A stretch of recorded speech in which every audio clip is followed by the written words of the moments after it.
In the beginning there was nothing but void, no earth, no sky, no sea or flame. Only Ginnungagap, the yawning emptiness that stretched between what was and what might be. It was not darkness as we know it, nor light, but something older than both. To the north lay Niflheim, realm of ice and mist, where 11 rivers called Elivagar flowed with poison and frost. To the south burned Muspelheim, land of fire and flame, guarded by Surtur with his flaming sword. Between these opposites, in the heart of the void, heat met cold, fire kissed ice, and from that union came the first stirrings of life. From the melting ice emerged Ymir, the first giant, vast and terrible. As he slept, his sweat gave birth to more giants. From his left armpit came a male and female, and from his legs another son. These were the Jotnar, the frost giants, ancient and wild. From the same melting ice came Audhumla, the primordial cow, whose milk nourished Ymir. As she licked the salty ice for sustenance, she slowly revealed Buri. Buri had a son, Bor, who married Bestla, a giant's daughter. From their union came 3 brothers, Odin, Vili, and Vi. These brothers grew weary of Ymir's dominion. The giant and his offspring filled the void with chaos and cold fury. So the brothers rose against him. The battle was fierce and final.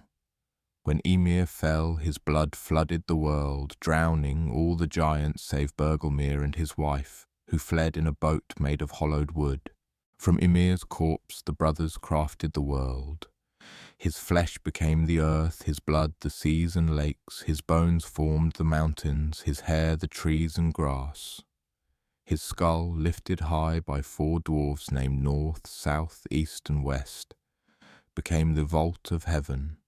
His brains, scattered to the winds, became the clouds. Even in death, Ymir's body gave structure to everything that would follow. But the world was dark. So the brothers took sparks from Muspelheim and set them in the sky. The greatest sparks became the sun and moon, pulled across the heavens by swift horses, forever chased by wolves who sought to devour them. When Ragnarök comes, those wolves will finally catch their prey. The first humans were born not from divine breath, but from driftwood. Walking along the shore, Odin and his brothers found 2 logs washed up by the tide. Ask the ash tree and Embla, the elm. From these they carved the first man and woman. Odin gave them breath and life. Vili granted them wit and feeling, and Ve blessed them with sight and hearing. Thus humanity was born from trees and divine craft. The gods built their hall in Asgard, one of 9 realms connected by Yggdrasil, the world tree. This ash tree stood at the centre of all creation, its roots reaching into 3 wells. Urd's well, where the Norns dwelt, Vergelmir in Niflheim, and Mima's well of wisdom. Its branches held up the sky, and in its crown perched an eagle, while the dragon Nidhogger gnawed eternally at its roots. In Asgard the gods built Valhalla, the hall of the slain, where warriors who died bravely in battle would feast until Ragnarök. They built Bifrost, the rainbow bridge that connected their realm to Midgard, the world of men. And they established order where once there had been only chaos. But chaos, like ice and fire, has a way of returning. The gods had not killed all the giants. In Jotunheim, the giants bred and plotted, remembering Ymir's death, nursing grievances that would one day reshape the world. Among them was born Loki, son of Fabauti and Laufey, who would become both friend and destroyer of the gods. This was the beginning when the world was young and the gods were mighty.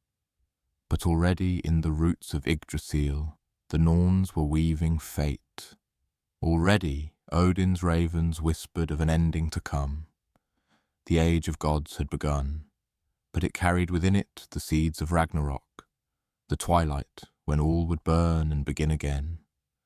In the shining halls of Asgard, the gods held court and shaped the destiny of all 9 realms. At their head sat Odin, the All-Father, not the eldest of his kin, but the wisest and most terrible.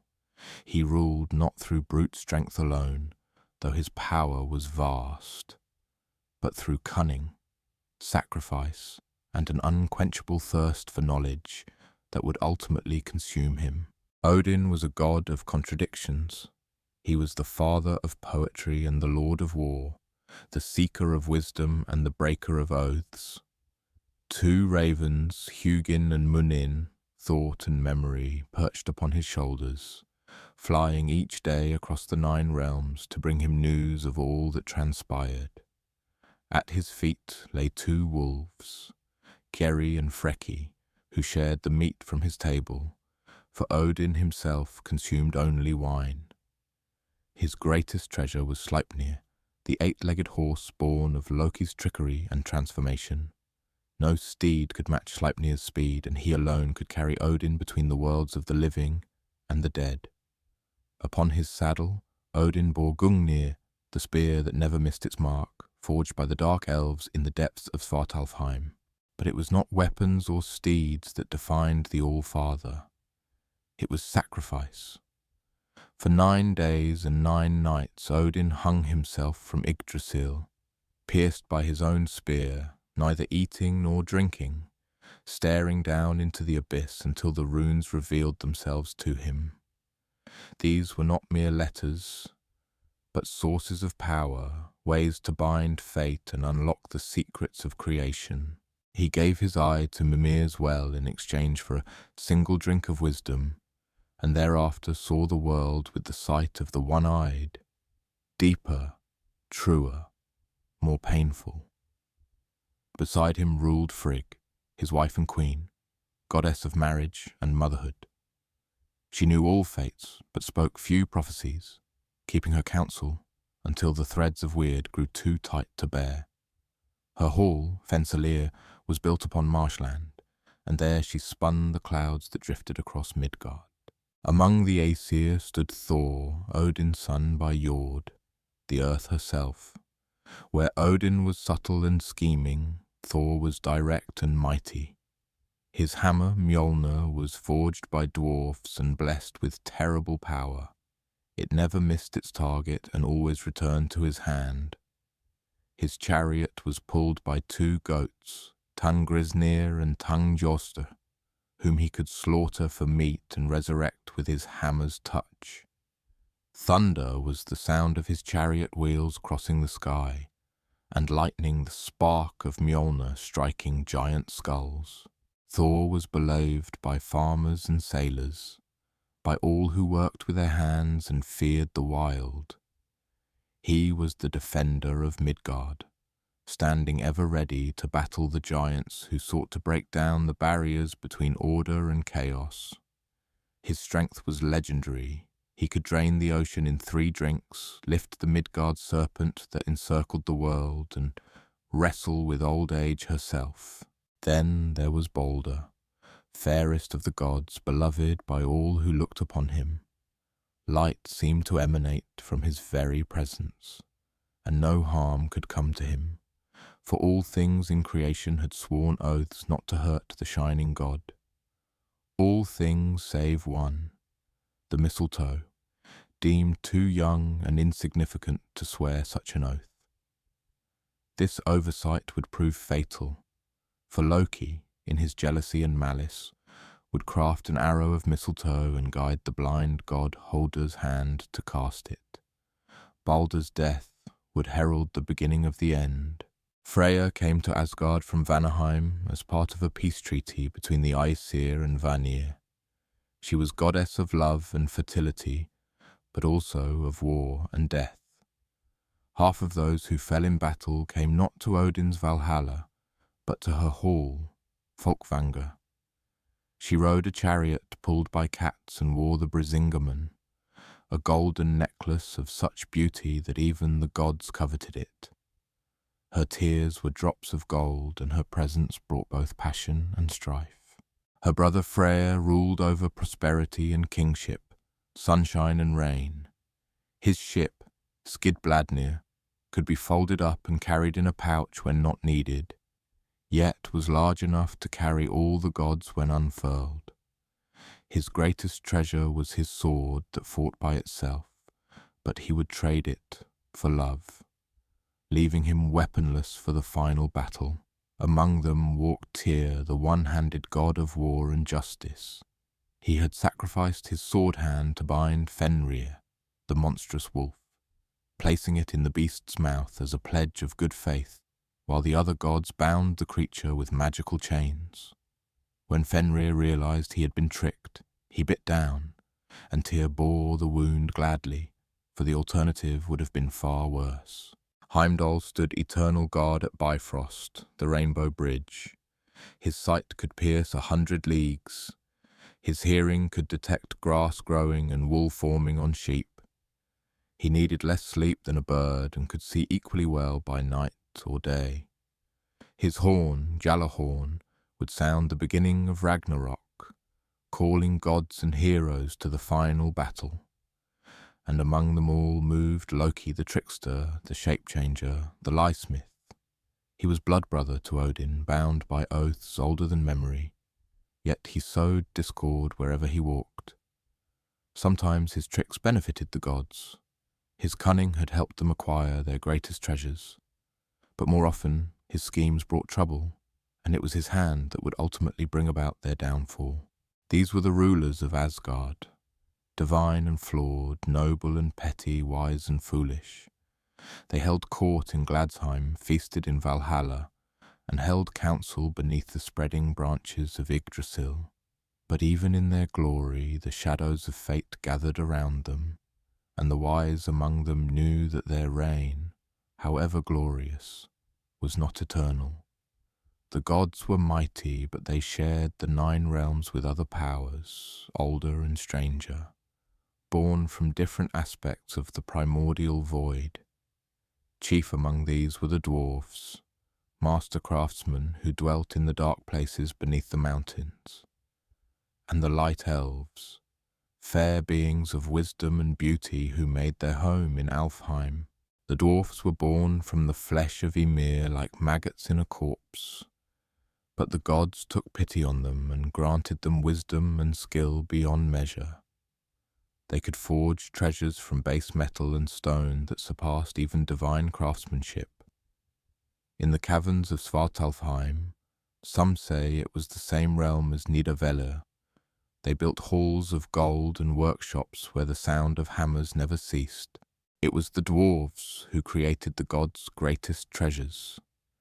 The sons of Ivaldi forged Odin's spear, Gungnir, and the ship Skidbladnir for Freyr. Broker and Eitri crafted Thor's hammer Mjolnir, Odin's golden ring Draupnir that produced 8 identical rings every 9th night, and Freyr's golden boar Gullinbursti. Most cunningly of all they created Gleipnir, the silk-thin chain that bound Fenrir, woven from 6 impossible things: the sound of a cat's footstep, the beard of a woman, the roots of a mountain, the sinews of a bear, the breath of a fish, and the spittle of a bird. The dwarfs were ruled by kings and jarls, lived in great halls, and followed laws older than the gods. They were dangerous to cross, for their memories were long and their grudges eternal. They could be generous to those who treated them fairly, but they demanded exact payment for their services, and woe to those who tried to cheat them. Above them, in halls of crystal and light, dwelt the light elves. Less is known of their realm, for they seldom descended to Midgard or came to Asgard. They were beings of wisdom and prophecy, beautiful beyond description, neither fully divine nor entirely mortal. Some said they were the spirits of the virtuous dead, elevated to a state between mortality and godhood. But there were darker elves as well, the Dokkalfar, or dark elves, who some claimed were the same as the dwarves, while others said they were a separate race entirely. These beings were skilled in magic and runecraft, but their knowledge came with a price, and mortals who sought their aid often found themselves bound by bargains they did not fully understand. In Jotunheim, the giants ruled from halls of ice and stone. They were not evil, merely other, forces of chaos and wildness that existed in tension with the order the gods sought to impose. Some giants were wise, like Mimir, who guarded the well of wisdom, or Vafthrudnir, who challenged Odin to contests of knowledge.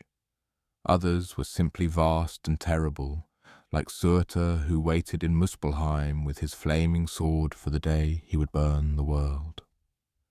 The giants remembered Ymir, their progenitor, and they knew that one day they would have their revenge. They bred with gods and humans alike, for the boundaries between the races were fluid in those early days. Loki himself was giant-born, and even Odin's mother was of giant stock. These intermarriages created alliances and enmities that would echo through the ages. Between all of these realms ran the roots and branches of Yggdrasil, the world tree that connected and supported all existence. In its branches lived creatures both wondrous and terrible. The eagle perched atop its crown, held wind beneath its wings, and stirred storms across all the realms. The dragon Nidhogger gnawed at its roots, seeking to bring down the cosmic order. 4 stags, Dind, Dvalin, Duneyr, and Durthror, ran among its branches, eating the new growth, while the squirrel Ratatoska carried messages of insult and gossip between the eagle and the dragon. At the base of the great tree sat the 3 Norns, Urda, Verdandi, and Skuld. Past, present, and future, they tended the well of fate, watering the tree's roots and weaving the threads of weird that bound all beings, gods and mortals alike, to their destinies. Even Odin could not command them, for they represented forces older and more fundamental than divine will. This was the cosmos the Norse knew, not a creation of pure order, but a dynamic tension between opposing forces. Order and chaos, fire and ice, wisdom and wildness, all held in precarious balance by the strength of gods and the weaving of fate. It was a world both wondrous and terrible, where even the mightiest could fall, and where every joy carried within it the seed of sorrow. But it was also a world of heroes, where courage mattered more than fate, where a man or woman could earn renown that would outlast the very gods. And in Midgard, the world of mortals, such heroes were about to be born. In Midgard, the realm of mortals nestled between divine Asgard and the chaotic wilds of Jotunheim, humanity struggled to carve out meaning in a world ruled by forces beyond their understanding. Here, beneath the vast sky where Thor's chariot rolled and Odin's ravens flew, men and women built their halls, raised their children, and faced the dark with nothing but courage and the hope of earning a place in story. The early age of Midgard was a time of wonders and terrors, when the barrier between the mortal world and the realm of gods was thin as morning mist. Heroes walked the earth whose deeds would echo in song until Ragnarök itself, men and women who faced dragons and giants, who sought treasure and glory, who loved and betrayed with the passion of those who knew their lives were brief as summer flowers. Greatest among these was Sigurd the Dragonslayer, heir to a cursed bloodline and bearer of a blade forged from the shards of his father's sword. His tale began in sorrow, for his father, Sigmund, had been slain in battle, leaving only the broken pieces of a weapon blessed by Odin himself. Sigurd's mother, Hjordis, fled to the court of King Hjalprek, where she gave birth to her son and died in childbirth, as if the Norns had demanded a life for a life. Sigurd was raised by the wise but treacherous Regan, a dwarf and master smith who harboured secrets darker than the depths of his forge. Regan had a brother, Fafnir, who had murdered their father for gold and been transformed by greed into a monstrous dragon. This beast now lay coiled around a treasure hoard that included the cursed ring Andvaranaut, which brought ruin to all who possessed it. When Sigurd came of age, tall and fair with eyes like grey steel, Regan reforged his father's sword. The blade, named Gram, was so sharp it could cut through the anvil itself, so true it never missed its mark. Thus armed, Sigurd rode to the heath where Fafnir lay sleeping on his gold. When Sigurd came of age, tall and fair with eyes like grey steel, Regan reforged his father's sword. The blade, named Gram, was so sharp it could cut through the anvil itself, so true it never missed its mark. Armed with this legendary weapon, Sigurd prepared to face the dragon that his foster father had spoken of since childhood. Fafnir, the brother transformed by greed into a monster of scales and flame. The journey to Nita Heath took 3 days through increasingly desolate lands. Where once green fields had stretched toward the horizon, now only blackened earth remained, scarred by the dragon's passage and poisoned by his breath. No birds sang in these wastes, no deer grazed among the twisted trees. Even the wind seemed reluctant to blow across ground that had been cursed by Fafnir's presence.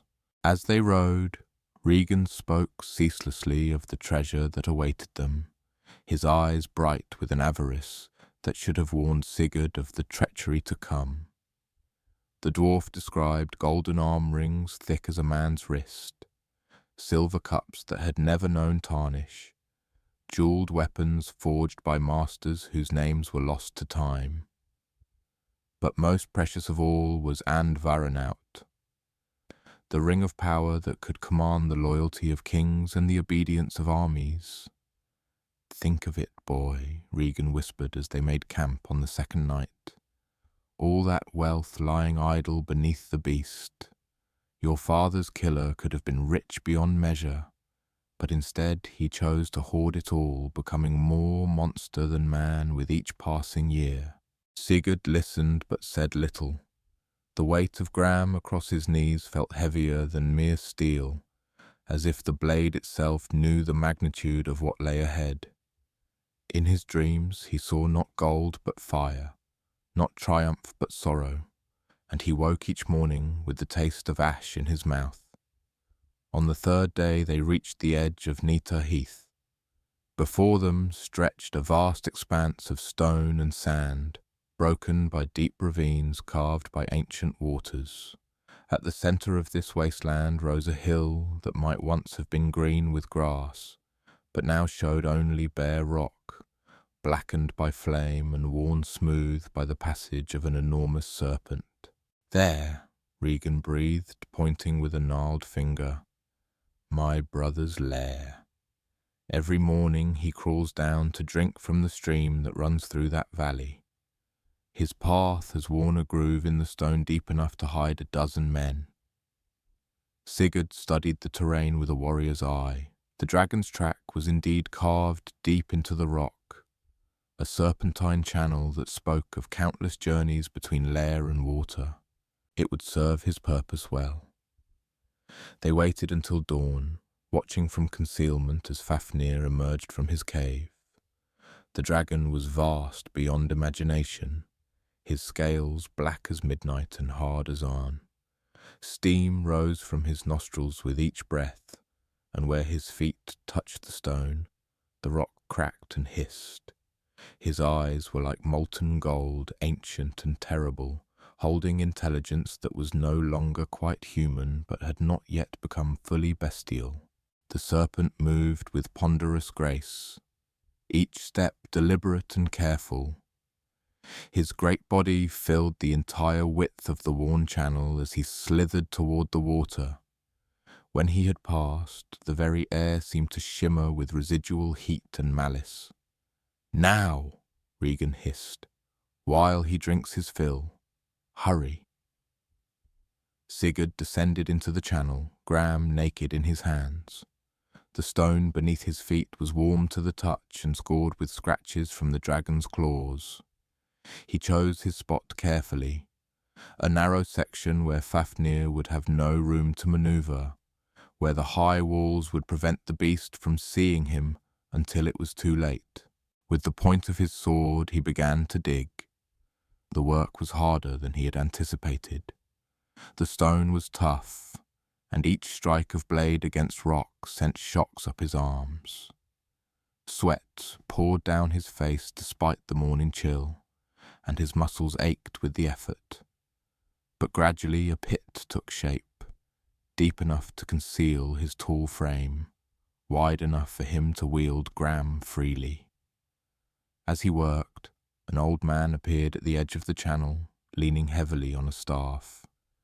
His beard was long and grey, his face seamed with age, and he wore a wide-brimmed hat that shadowed his single eye.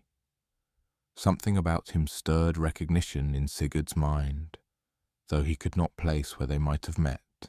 "What are you doing, young warrior?" the stranger asked, his voice carrying easily over the sound of Sigurd's labours. "Digging a pit to slay a dragon," Sigurd replied without looking up. "Unless you have better counsel to offer?" The old man stroked his beard thoughtfully. "One pit may not suffice. Dragons are cunning beasts, and Fafnir more cunning than most. His blood will flow like a river when you pierce his heart. If you are caught in that torrent, it will burn the flesh from your bones." Sigurd paused in his work, recognizing the wisdom in the stranger's words. "What would you have me do?" "Dig many pits," the old man replied. "Channel the blood away from where you must strike. Let the earth drink the dragon's poison so that you might live to claim your victory." With renewed purpose, Sigurd carved a network of trenches around his hiding place, each one designed to carry away the inevitable flood of venom and gore. The work took hours, and by the time he finished, the sun was approaching its zenith. His hands were raw and bleeding, his arms trembled with exhaustion, but the trap was set. When he looked up again, the old man was gone, vanished as silently as he had appeared. Only then did Sigurd realize who had counselled him. Odin himself, the wanderer, who walked the roads of Midgard in many guises. The All-Father was taking an interest in this battle, though whether as ally or mere observer, Sigurd could not tell. He settled into the largest pit and waited. The stone walls were cool against his back, and the weight of Gram in his hands was steady and reassuring. Above him, the sky turned slowly from blue to amber as the day waned. Birds returned to roost in the distant trees, their calls echoing strangely in the empty wasteland. As the shadows lengthened, Sigurd heard it, a sound like distant thunder, growing steadily louder. The ground began to vibrate beneath his feet, and loose stones rattled down the channel walls. Fafnir was returning from his drink. The dragon's approach was heralded by a wave of stifling heat that made the air dance and shimmer. The stench that accompanied it was beyond description. Sulphur and rot, burning metal and ancient decay. It filled Sigurd's nostrils and made his eyes water, but he remained motionless in his hiding place, breathing as shallowly as possible.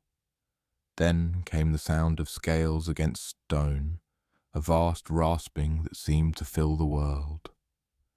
The channel darkened as Fafnir's bulk blocked out the sky. Sigurd could see nothing but black scales sliding past overhead, each one the size of a warrior's shield. The dragon moved with surprising speed now that he was returning to his hoard, eager to count his gold and ensure that no thief had disturbed his treasures. The beast's belly passed directly over Sigurd's hiding place, pale and slightly softer looking than the armoured scales above. This was his moment. With a prayer to his ancestors and a thought for his father's broken sword reborn, Sigurd drove Gram upward with all his strength. The blade pierced Fafnir's hide with a sound like tearing silk, then sank deep into the monster's heart. Dragon blood, hot as molten iron and twice as caustic, poured down into the channels Sigurd had carved. The youth pressed himself against the far wall of his pit, but even so, a few drops splashed onto his shoulder, eating through cloth and leather to sear his skin. Fafnir's death cry was the sound of mountains falling. It echoed across Nita heath and beyond, reaching even to the halls of gods and giants. The dragon's great body convulsed, thrashing against the stone walls of the channel. His tail whipped back and forth, shattering boulders and carving new scars in the ancient rock. But the blade had found its mark true. Gram had pierced the heart that had beaten for centuries with greed and malice. The dragon's struggles grew weaker, his movements more laboured. Steam rose from the spreading pools of blood as they ate into the stone like acid. Slowly, carefully, Sigurd climbed from his refuge. Fafnir lay dying before him, the great serpent's golden eyes already growing dim. But there was still intelligence there, still awareness. The dragon's massive head turned toward his slayer, and when he spoke, his voice was like the grinding of millstones. So, Fafnir wheezed, each word accompanied by gouts of steam and blood. A hero comes at last. I smell death on you, boy. Your death following close behind your victory. Sigurd kept Gram ready in his hands, though he doubted the dying dragon had strength left for another attack. I am Sigurd, son of Sigmund, and I have come to end your reign of terror. The dragon's laugh was like a landslide. Terror? I have terrorized no one. I have simply lain here with my gold, bothering none who did not bother me first. It is you who brings terror, young fool. You who will spread death and sorrow wherever you walk. I seek only to right the wrongs done to my family, Sigurd replied, though something in the dragon's tone made him uneasy. Your family? Fafnir's eyes blazed briefly with renewed fire. What do you know of wrongs and family? I was brother to Regan who sent you here. We were sons of the same father, workers of the same forge. But greed transforms all it touches. The dragon's breathing grew more laboured, but he continued speaking, his words thick with blood and prophecy. Do you know why Regan truly wanted you to kill me, hero? Not for justice or honour, but for the gold I guard. Even now he sharpens his knife, planning to take your life as soon as my death is certain. The treasure will be his, and you will be nothing but a memory. Sigurd glanced toward the ridge where he had left his foster father. He could see no sign of movement, but the dragon's words had the ring of truth to them. And even if you survive his treachery, Fafnir continued, his voice growing weaker with each word, the gold itself will destroy you. I have lain upon it for years beyond counting, and I know its nature. It is cursed, boy. Every piece bears the weight of betrayal and murder. And Varanaut most of all. That ring has brought ruin to every hand that has worn it. Then why did you not cast it away? Sigurd asked. Why hoard that which brings only sorrow? The dragon's dying eyes fixed on his. Because once you have held it, once you have felt its power flowing through your veins, you cannot let it go. The curse is not in the gold, foolish child. The curse is in us, in the hearts that desire what should not be desired, in the hands that grasp what should remain untouched. Fafnir's great head sank to the stone and his voice became barely a whisper. You think yourself different from me, from my brother, from all who have sought this treasure, but you are not. You are human, and humans are weak. The gold will sing to you as it sang to me, and you will answer its call. Love will turn to hate, loyalty to betrayal, honour to shame, all for the gleam of metal that cares nothing for the lives it ruins. The dragon's breathing stopped. His golden eyes stared sightlessly at the sky, reflecting nothing but clouds. The great serpent who had once been Regan's brother was dead, and with him died the last guardian of a treasure that had already claimed too many souls. Sigurd stood in silence, the dragon's words echoing in his mind. Around him, the pools of blood continued to steam and hiss, eating deeper into the ancient stone. The prophecy felt like a weight upon his shoulders, heavier than armor, more burdensome than any sword. But he was young, and the young believed themselves immune to the fates that claim their elders. The gold called to him from the dragon's lair, and despite Fafnir's warnings, despite the wisdom earned through centuries of bitter experience, Sigurd felt his heart quicken with anticipation. After all, he was a hero. Surely he would be different. Surely he could master what had mastered others. The dragon was dead, but the curse lived on, patient as stone, inevitable as winter. And in the distance Regan sharpened his blade and dreamed of treasure, while the ravens of the battlefield began to gather, drawn by the scent of doom that clung to gold like frost to iron. The first chapter of the tragedy was ending. The second was about to begin. Regan had planned to betray his pupil, but Sigurd, warned by the song of birds, whose language he now understood after tasting the dragon's blood, struck down his foster father before the dwarf could strike. He took the treasure, including the fatal ring, and rode away to seek his fortune, not knowing he carried his doom in his saddlebags. His path led him to a hall of glass atop a mountain wrapped in flame, where lay Brynhild, the Valkyrie, who had been cast into sleep by Odin's curse. She had defied the All-Father's will in battle, choosing which warriors should fall, and for this she was condemned to marry the first mortal brave enough to wake her. Sigurd rode through the flames unafraid, woke the warrior maiden with a kiss, and pledged his eternal love. They exchanged rings and oaths that should have bound them until death, but the Norns weave complex patterns, and fate had other plans. Sigurd came to the hall of the Giukungs, where King Juki's queen, Grimhild, was skilled in magic and saw opportunity in the young hero. She gave him a potion of forgetting, and in his enchanted state he married her daughter Gudrun and swore brotherhood with her sons Gunnar and Hogni. It was then that tragedy began its slow approach.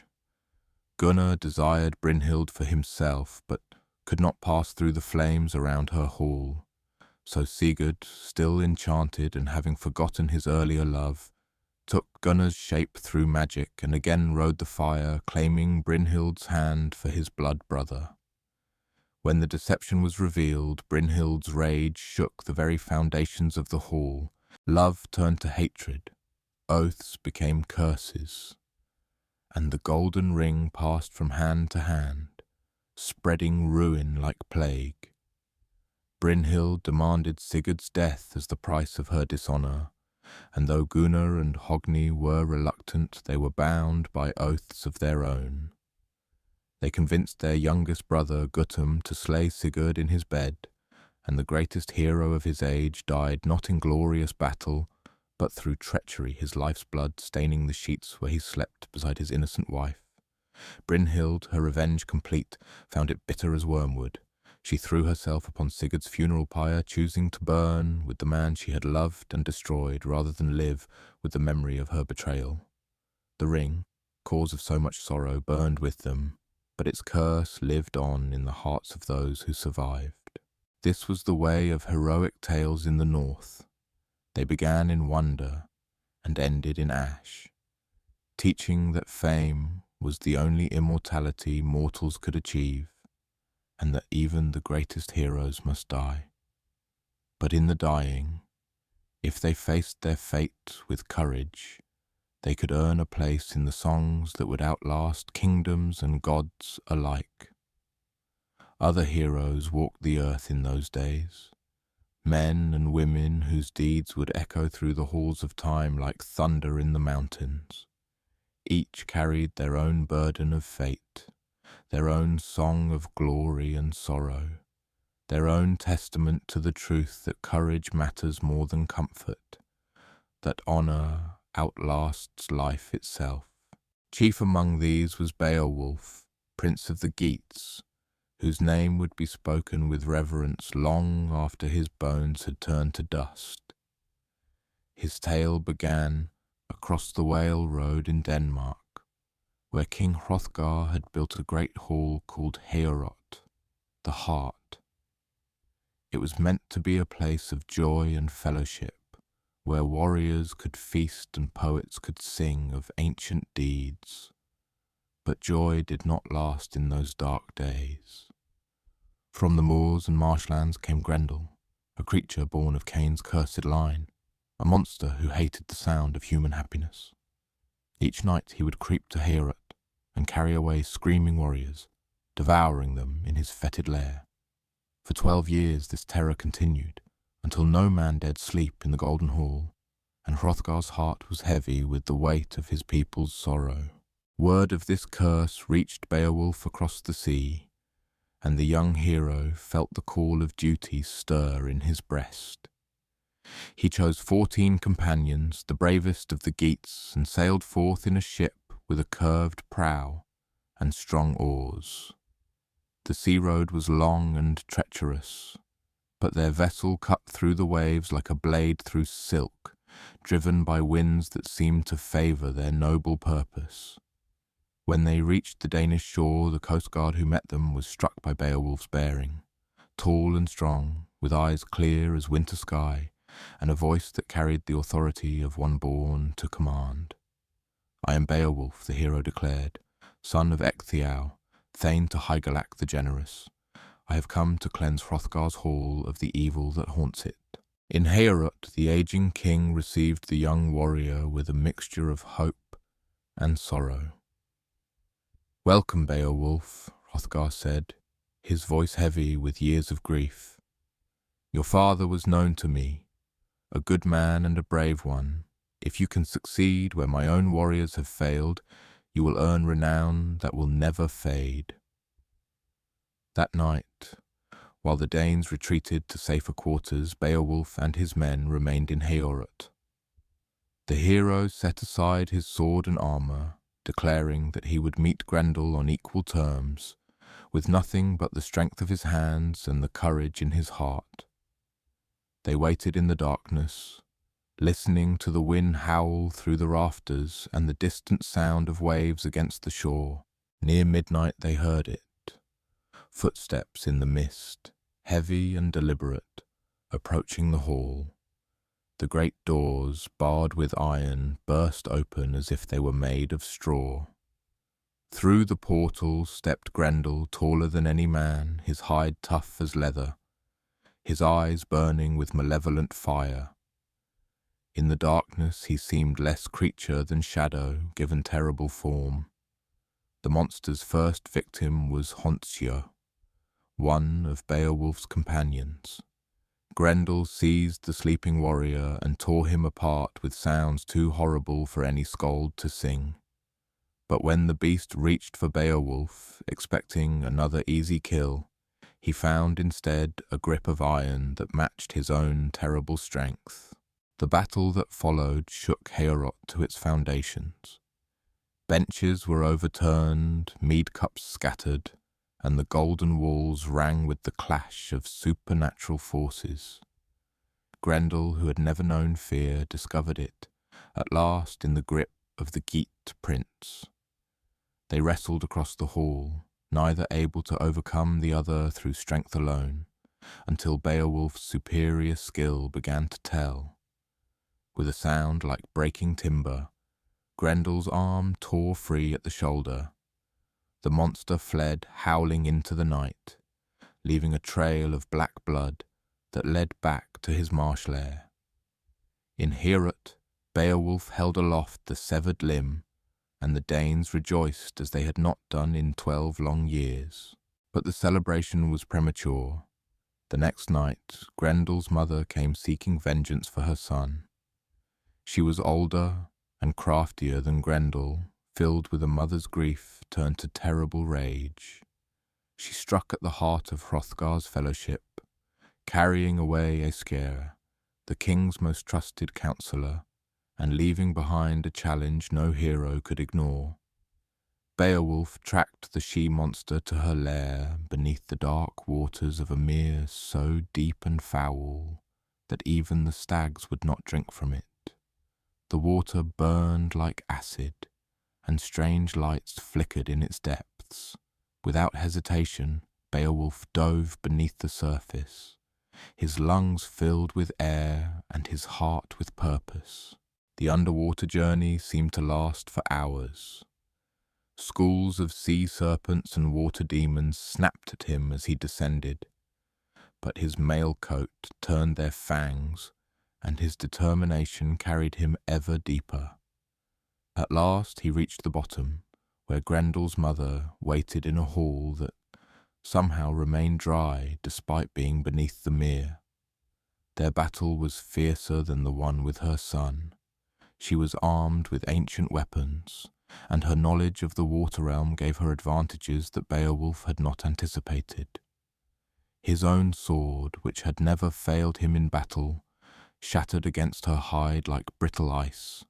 It seemed the young hero might meet his doom in that sunless hall, far from his homeland and the songs of skalds.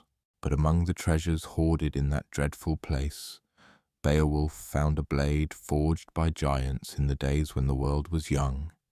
It was heavy beyond mortal strength, its edge keen as winter wind, its magic still potent after countless years.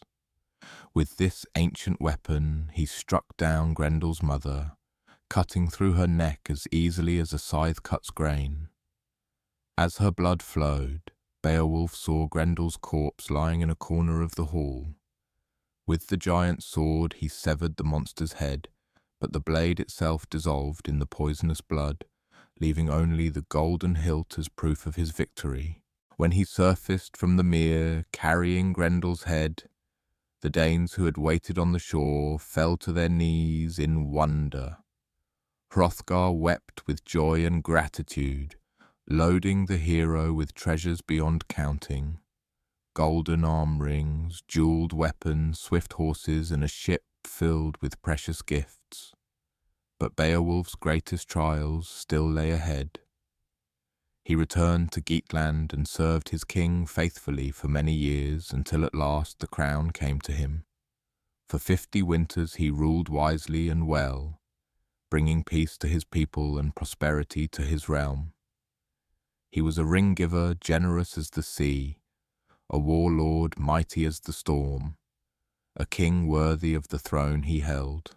Then, in his old age, when his beard was white and his step no longer as sure as it had been, a new threat arose. A dragon, ancient and terrible, had been awakened in its barrow by a thief who stole a single cup from its hoard. The beast's fury was boundless, and it began to ravage the Geatish countryside with fire and claw, burning halls and slaughtering innocents.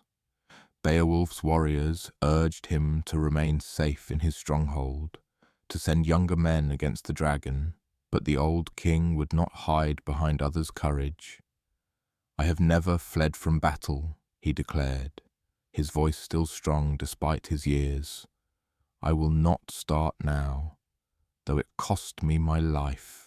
With 11 chosen companions he rode to the dragon's barrow. But when the moment came, only one stood with him, Wiglaf, a young kinsman whose loyalty burned brighter than gold. Together they faced the dragon, and though they slew the beast, Beowulf received wounds that no earthly power could heal. As he lay dying, his lifeblood soaking into the earth beside the dragon's corpse, Beowulf spoke his final words to Wiglaf. "I have ruled this people for 50 years. I have kept them safe from war and want. Now I go to join my fathers, and the throne passes to younger hands. See that my people remember me not for the treasures I won, but for the peace I kept." In distant lands, other heroes walked their own paths to glory. Starkad Storvöxen, the giant-born warrior whose unnatural lifespan allowed him to serve many kings and fight in battles separated by generations. He was blessed and cursed by the gods in equal measure.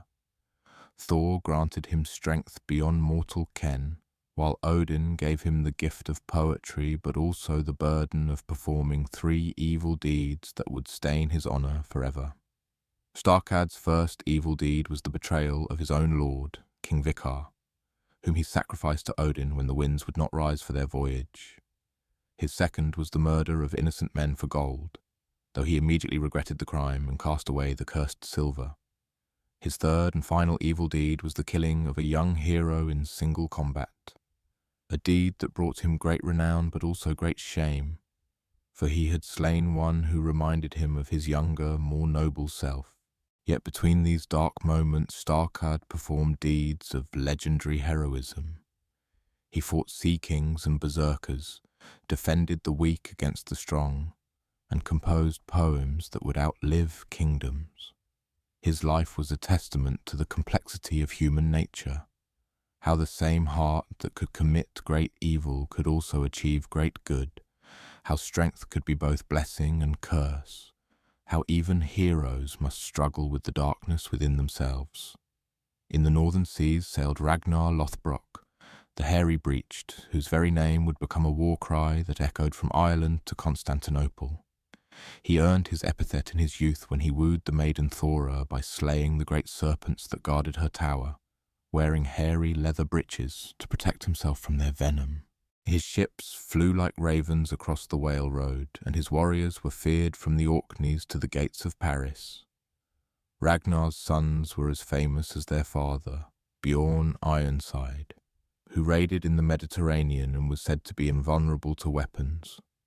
Ivar the Boneless, whose tactical genius more than compensated for his physical frailty. Halfdan, whose battle fury was legendary even among berserkers. Fitzurk the White-Shirt, who never wore armor but never received a wound. And Ubba the Far-Travelled, who sailed beyond the edge of the known world. But fame and fortune could not protect Ragnar from the web of fate. On what should have been a simple raid against the coast of England, his ships were wrecked by storms, and he was captured by King Æsir of Northumbria. The English king, seeking to make an example of the notorious Viking, cast Ragnar into a pit filled with poisonous serpents. As the venom coursed through his veins and the serpents coiled around his limbs, Ragnar sang his death song, the Krakumal, recounting his many victories and expressing no fear of the death that awaited him. How the little pigs would grunt if they knew the fate of the old boar. He laughed, thinking of his sons and the vengeance they would surely seek. True to his prophecy, Ragnar's sons assembled the largest army the North had ever seen. They sailed to England not merely for conquest, but for justice, seeking the blood eagle for their father's killer. The great heathen army, as the English called it, carved through the kingdoms of Northumbria, Mercia, and East Anglia like a blade through flesh. King Æsir was captured and suffered the blood eagle, his ribs cut from his spine and spread like wings, his lungs pulled out as an offering to Odin. These heroes and many others walked the paths of glory in the days when gods still took an active hand in mortal affairs. Each carried their own burden of fate, their own measure of joy and sorrow. They were not perfect. Indeed, their flaws often proved as legendary as their virtues. But they faced their destinies with courage, and in doing so, they earned the only immortality available to mortals, remembrance in song and story. Their names became more than mere words. They became symbols of what mortals might achieve when they refused to bow to fear or fate, when they chose honor over safety, glory over comfort, duty over desire. And though their bodies returned to the earth from which they came, their deeds lived on, inspiring new heroes to take up sword and shield and walk the difficult path between cowardice and rashness. between cruelty and mercy, between the animal and the divine. These heroes moved through a world where magic was real but dangerous, where giants might offer wisdom or death with equal likelihood, where gods walked in disguise among mortals, testing their courage and hospitality. It was a world where a man's worth was measured not by his wealth or birth, but by his willingness to face the dark, to keep his oaths, and to meet his doom with unbowed head. The halls where these heroes feasted were built of wood and held together by oaths stronger than iron. Kings ruled through generosity and the strength of their sword arms, giving rings and weapons to their followers, who in return pledged their lives to defend the hall. When danger came, and it always came, they would stand shoulder to shoulder in the shield wall, each man protecting his neighbour, facing death as a company of brothers. But even the strongest halls were mortal, and even the greatest heroes grew old and died. Their stories lived on, passed from skald to skald, growing in the telling until the boundary between history and legend dissolved like morning frost. They became more than men. They became examples of how mortals might achieve a kind of immortality through deeds worthy of song. And in their deaths, if they were fortunate, they might find their way to Valhalla, where Odin gathered the greatest warriors to feast and fight in preparation for Ragnarök. For the All-Father knew that the final battle was coming, when gods and heroes alike would face the forces of chaos in a conflict that would determine the fate of all the 9 realms. The twilight was approaching, and when it came, even the gods would have need of mortal courage. Among all the gods of Asgard, none was more complex, more dangerous, or more essential than Loki. He was the fire that warmed the hall and the spark that burned it down, the clever tongue that talked the gods out of trouble and into greater peril. Blood brother to Odin through oaths sworn in the dawn of time, he belonged fully neither to the world of order nor chaos, but walked the knife's edge between them until the day he would fall. Loki was giant-born, son of Fabauti the cruel striker and Laufey the tree-isle, but he had made himself welcome in Asgard through wit and cunning. His mind was quicksilver, always moving, always finding new angles and possibilities that the straightforward gods could not see. He was beautiful in a sharp, unsettling way, with red-gold hair and eyes that shifted colour like flame, and he could take any shape he chose, man or woman, beast or bird, serpent or fly. In the early days, his tricks served the gods well. When the master builder came to Asgard promising to build a wall around the realm in exchange for Freya, the sun, and the moon, it was Loki who devised the wager that seemed to offer the gods everything for nothing. But when the builder's supernatural horse threatened to complete the work on time, it was also Loki who transformed himself into a mare, led the stallion away in passion, and later bore Sleipnir, Odin's 8-legged steed, as a result of that union. When Thor's hammer was stolen by the giant Thrym, who demanded Freya as ransom, Loki conceived the plan to disguise Thor as a bride, complete with bridal veil and jingling ornaments. He accompanied the thunder god to Jotunheim as a bridesmaid, smooth-talking their way through the wedding feast until Thor could reclaim Mjolnir and slaughter the giant and his kin. But there was always a price to Loki's aid, and that price grew steeper with each passing year. His children were monsters and portents. By the giantess Angerboda he fathered Fenrir the wolf, Jormungandr the world serpent, and Hel, half alive and half corpse, who would rule the dishonoured dead. The gods, seeing the threat these beings posed, took them from their father while they were still young. Fenrir they tried to raise in Asgard, but only Tyr was brave enough to feed the growing wolf. When the gods realized the beast would one day devour Odin himself, they tricked him into accepting magical bonds. The wolf agreed to be chained only if one of the gods would place his hand in Fenrir's mouth as a pledge of good faith. Tyr stepped forward, and when the wolf realized he could not break free, he bit down, severing the god's sword hand. Fenrir was bound, but his hatred of the gods was sealed with blood and sacrifice. Jormungandr, the world serpent, was cast into the sea around Midgard, where he grew so vast that he encircled the entire world and grasped his own tail. There he lay in the depths, poisoning the waters with his breath, waiting for Ragnarök, when he would rise and drown the world in venom. Hel was thrown into the mists of Niflheim, where she built her hall, Eljudnir, and ruled over those who died of sickness, old age, or dishonour.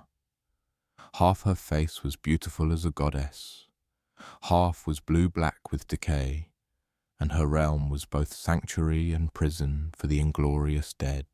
Loki bore his children's fate with growing resentment. Each divine precaution was also an injustice, each prophylactic measure a provocation. He began to see the gods not as family but as oppressors, and his tricks grew crueler, more pointed. He cut off Sif's golden hair out of spite, forcing Thor to threaten him into commissioning new hair from the dark elves. He stole Freya's necklace for no reason but mischief, returning it only when Heimdall bested him in combat. But his greatest crime, the one that would forever damn him in the gods' eyes, was the murder of Balder. The shining god, beloved by all, had been troubled by dreams of his own death. Frigg, his mother, travelled through all the 9 realms, extracting oaths from every created thing never to harm her son. Fire swore not to burn him, water not to drown him, iron not to cut him, poison not to fell him. Every creature, every plant, every stone gave its sacred word, all except the mistletoe, deemed too young and harmless to pose any threat. When Balder returned to Asgard immune to all harm, the gods made a game of hurling weapons at him, watching them turn aside or shatter harmlessly. Only Hoda, Balder's blind brother, did not join in the sport. Loki, in the guise of an old woman, asked Frigg if truly all things had sworn to spare her son. In her pride and relief, the goddess revealed the sole exception. With cunning fingers, Loki shaped a dart of mistletoe, sharp and true. He placed it in blind Hoda's hand and guided his aim.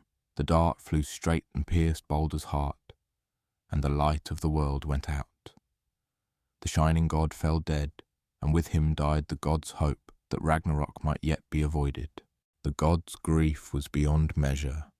Frigg sent Hermod to Hel's realm to beg for Balder's return. The goddess of the dead agreed to release him, but only if all things in creation would weep for the fallen god. Every being mourned except one, an old giantess in a cave who refused her tears.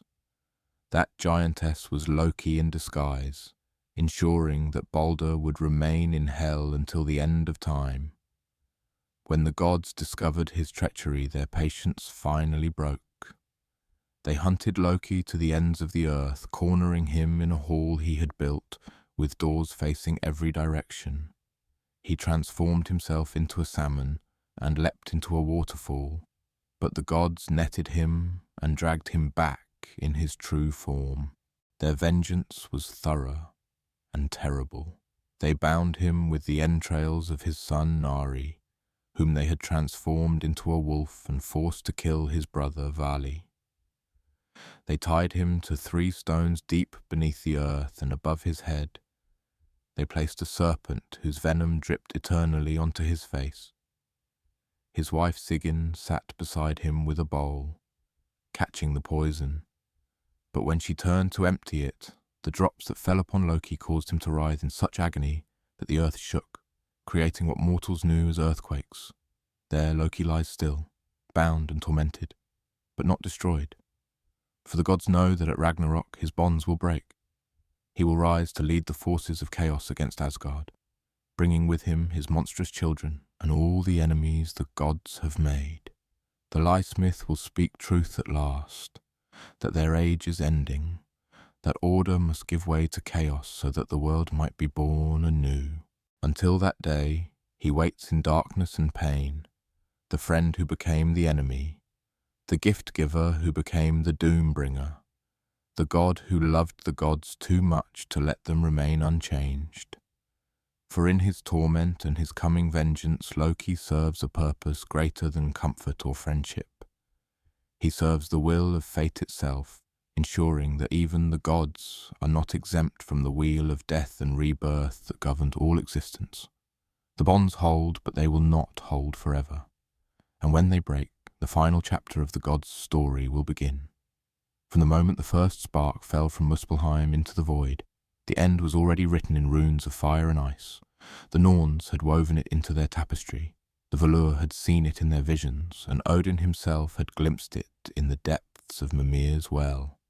Ragnarök, the twilight of the gods, was not a possibility, but a certainty, as inevitable as winter following summer, as final as the grave. The signs had been mounting for generations. The Fimbul winter came first, 3 years of endless cold without reprieve. No summer brought warmth, no spring brought hope. Snow fell upon snow, ice thickened upon ice, and the sun grew pale and weak as if it too knew its time was ending. Brothers turned against brothers, fathers slew sons, and all the bonds of kinship dissolved in the face of starvation and despair. Then came the breaking of chains. In the depths of the earth, Loki's bonds snapped as if they were spider's silk. The Lysmith rose from his place of torment, his face scarred by 1,000 years of venom, his heart filled with hatred for those who had bound him. From the sea rose Jormungandr, the world serpent, thrashing in the waves and filling the air with poison that darkened the sky and corrupted the rain. Fenrir the wolf broke free from Gleipnir at last, his jaws gaping wide enough to swallow the world. His sons, Skoll and Hati, caught the sun and moon they had chased since time began, devouring them and plunging all the realms into darkness. The stars fell from their places like burning tears, and the earth trembled as ancient boundaries collapsed. From the south came Surtur, the fire giant who had waited since before time for this moment. His flaming sword blazed brighter than the devoured sun, and behind him marched the sons of Muspel, bringing annihilation to burn away the old world. From the east sailed Naglfar, the ship built from dead men's nails, carrying Loki and the dishonoured dead into battle. In Asgard, Heimdall raised Gjallarhorn to his lips and blew the call that would echo through all 9 realms. Its sound woke the sleeping gods, called the Einherjar from their feasting in Valhalla, and summoned every worthy soul to make their stand against the darkness. For this was what the slain heroes had been training for through all the long ages, not for glory, but for this final battle where even victory meant death.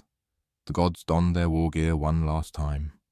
Odin gripped Gungnir, his never-missing spear, and mounted Sleipnir for the final ride.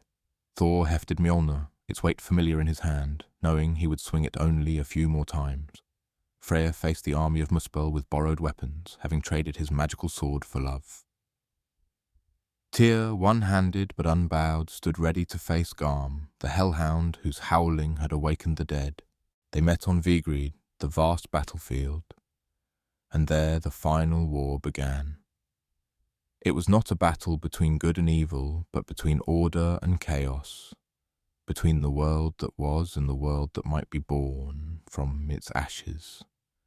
The combats were ordained by fate, each god meeting the foe destined for him since the world's beginning.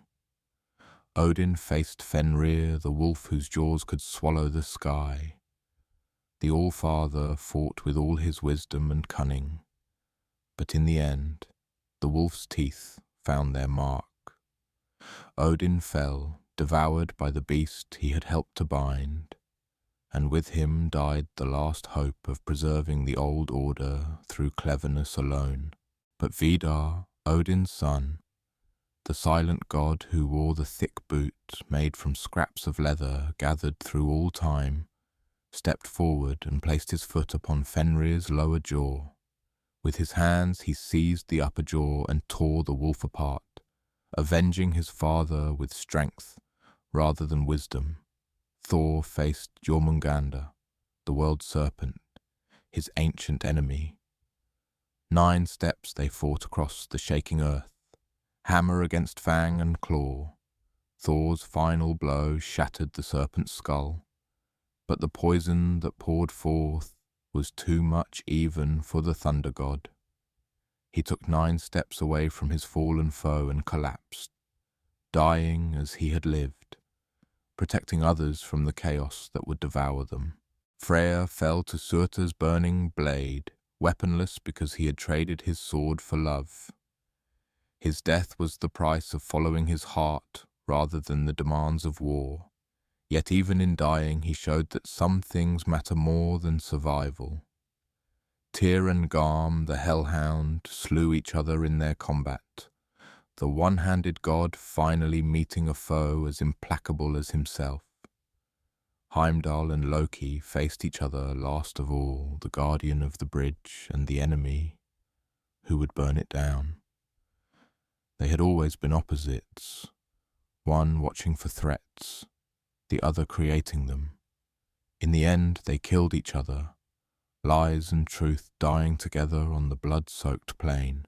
When the gods and heroes lay fallen, Surtur raised his flaming sword and set all the worlds ablaze. Yggdrasil, the world tree, burned like a torch. The halls of Asgard crumbled into ash. Midgard's green fields became deserts of cinder and bone. Even the sea boiled away, leaving nothing but smoking stone beneath a sky of fire and darkness. But the end was not truly the end. Deep in the roots of Yggdrasil, protected by the tree's own life force, 2 humans had hidden.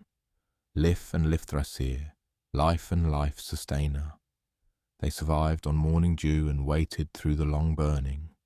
When the flames died and the floods receded, they emerged to find a world made new, green and fertile, washed clean of the old sorrows. From the sea rose new land, more beautiful than what had been lost. The sun's daughter took her mother's place in the sky, shining with unmarked radiance, and from Gladsheim came footsteps. The gods returned, but not as they had been. Baldur rose from hell, no longer vulnerable, but tempered by death and rebirth. Hodor walked beside him, his blindness healed, his guilt forgiven. Vidar and Vali, Odin's surviving sons, built new halls where their father's wisdom could live on without his darkness. The gods found Odin's golden game pieces scattered in the grass where Gladsheim once stood, and they gathered them with wonder, remembering the old world, but not mourning it. For they understood now what Odin had always known but could never accept, that some things must die so that others might truly live. This was the wisdom written in the Völuspá, in the prophecy of the seeress who spoke to the gods in the dawn time. She had seen the beginning and the end, the death and the renewal, the twilight that was also a dawn. Ragnarök was not punishment but passage, not destruction but transformation, not the victory of evil but the necessity of change. And so the wheel turned again, as it always had and always would. In the new world, Lif and Lifthrasir became the ancestors of a new humanity, one that would learn different stories, worship different gods, and eventually face their own twilight when the wheel turned once more. The old gods were gone, but they lived on in the stories told by firelight, in the courage of those who faced their doom without flinching, in the wisdom that some truths can only be learned through loss. They became memory, and memory became myth, and myth became the foundation upon which new worlds are built. For this is the way of all things in the north. They end, but in ending, they begin again, like the seasons, like the tides, like the beating of a heart that knows it must one day stop but continues to beat with hope and defiance until that moment comes. The wolves have caught the sun and moon, the serpent has poisoned the sea, and the gods have fallen on Vigrid's plain. But spring will come again, in time. It always does. Even now, In the quiet places where the old stories still echo, you can hear the footsteps of new gods walking through the green grass of the world reborn. The age of the Æsir is ended, but the age of story is eternal, and in story nothing truly dies. The fire burns low, the hall grows quiet, and the tale is told, but tomorrow will bring new words, new wonders, new heroes to stand against the dark. For as long as mortals have voices to speak and hearts to remember, the gods will live on in the only immortality that matters, the immortality of song. Sleep well, and may your dreams be filled with green meadows and golden halls, with the laughter of heroes and the wisdom of those who came before. The world ends, but the world begins again, and in that beginning lies all the hope we need. Good night.